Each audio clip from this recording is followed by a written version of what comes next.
Doctor Zubaidur রহমানের কাছে একজন রিক্সা চালক, যে পুরান ঢাকায় রিক্সা চালায়, এই ধানের শীষটি জীবিত ওনাকে দেওয়ার ইচ্ছা পোষণ করেছিল। ধানের শীষটি আজকে 2-3 দিন এখানে থাকতে থাকতে নুয়ে পড়েছে। এই সংবাদ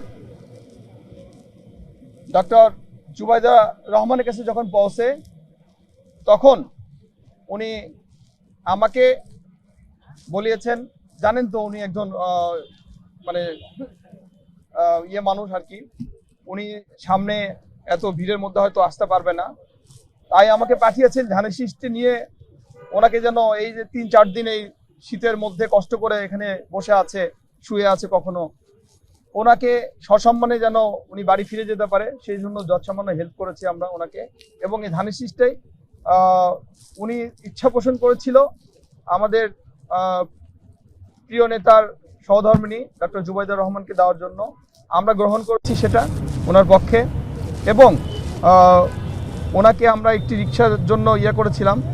উনি বলেছেন যে অ্যাক্টিং চেয়ারম্যান জনাব তারেক রহমান দেশে ফেরার পরে ওনার হাতে সেটা উনি নেবেন।